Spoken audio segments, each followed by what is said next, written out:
ओम नमः सिद्धेभ्यः। देवादिदेव खजराट श्री अजितनाथ भगवान की जय। परम पूज्य परम उपकारी आचार्य गुरुदेव श्री वसुनंदी जी मुनि महाराज की जय। अहिंसा में विश्व धर्म की जय। जैनम जयतु शासनम विश्व कल्याण कारकम। विनय पाठ का क्रम चल रहा है। अर्थ और उसका भावार्थ समझने का यहाँ पर भाव रख रहे हैं।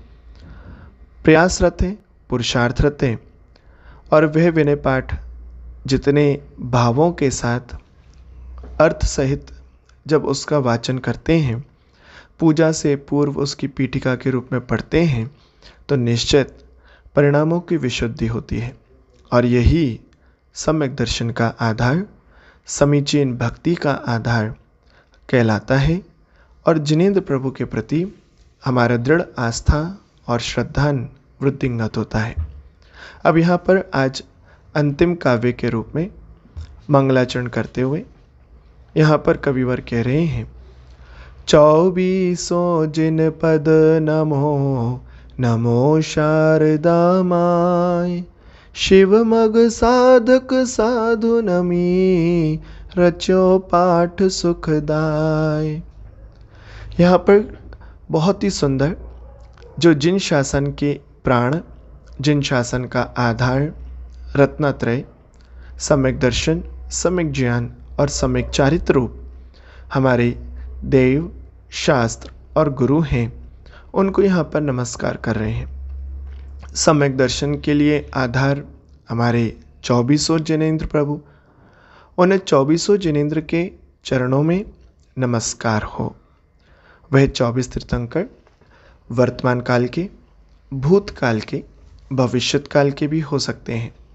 यहाँ पर क्योंकि वर्तमान काल में आर्यखंड में, भरत क्षेत्र में यहाँ 24 तीर्थंकरों का प्रादुर्भाव हुआ है, अतः यहाँ पर श्री आदिनाथ भगवान से लेकर के महावीर भगवान पर्यंत तक 24 तीर्थंकरों को नमस्कार किया है और उनके चरणों में नमस्कार किया और उनके द्वारा निसृत जिनेंद्र प्रभु की वाणी अर्थात जिनवाणी, जिनके 16 नाम हैं, उनमें से एक नाम शारदा है, अतः यहाँ पर माँ जिनवाणी को नमस्कार किया गया और वह सम्यक ज्ञान का आधार है, मध्य दीपक की तरह से।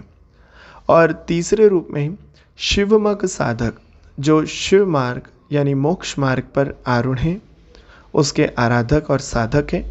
ऐसे साधु परमेष्टि जिनमें आचार्य परमेष्टि, उपाध्याय परमेष्टि और साधु, ये तीनों समाहित हो जाते हैं और सम्यक चारित्र का साक्षात उदाहरण, साक्षात परिपालन करने वाले, उसके प्रचारक, प्रसारक, उन तीनों का यहाँ पर नाम लेते हुए कविवर कहते हैं कि मैंने इन तीनों को नमस्कार किया और तब जाकर के सुख को देने वाला यह विनय पाठ यहाँ पर रचना की है।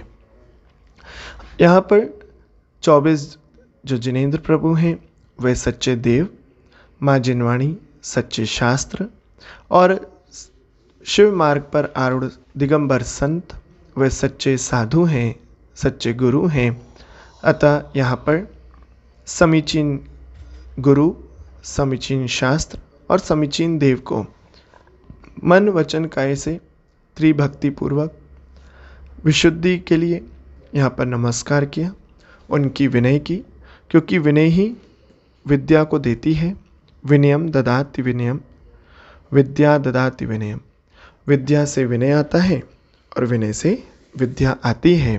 अर्थात यहाँ विनय करने से ही व्यक्ति गुणवान बन सकता है। किसी से कुछ प्राप्त करना होता है तो विनय और विवेक यानी झुकाव और समर्पण, ये दोनों बहुत ज़रूरी हैं। अतः यहाँ पर सबसे पहले विनय पूर्वक जिनेंद्र प्रभु की पूजन करने से पूर्व यहाँ पर विनय पाठ का उच्चारण किया जाता है। अतः आप लोग भी प्रतिदिन नित्य नियम से ये पूजन भगवान का अष्ट द्रव्य से करें, तो इस विनय पाठ को बड़ी विवेक बुद्धि से पढ़ें। यानी जब भी विनय पाठ पढ़ें तो निष्प्रयोजन ना समझते हुए कंठस्थ होने पर भी बड़े ही भक्ति भाव से वहाँ पर एक स्थान पर ठहर करके, चाहे खड़े होकर चाहे बैठ करके, बड़े ही आदरपूर्वक, भक्तिपूर्वक, विनयपूर्वक, करबद्ध अपने जिनेंद्र प्रभु के प्रति दृढ़ श्रद्धान के साथ ये पाठ को पढ़ना चाहिए। इस समय बर्तन आदि का रखरखाव, सामग्री आदि का संग्रह, उसकी व्यवस्था बनाने में इस पाठ को विस्तृत ना कीजिएगा, क्योंकि ये पाठ आपके असंख्यात कर्मों के निर्जरा का कारण है। आपने ये विनय पाठ को सुना। आप सबका शुभ हो, मंगल हो, कल्याण हो। ओम नमः।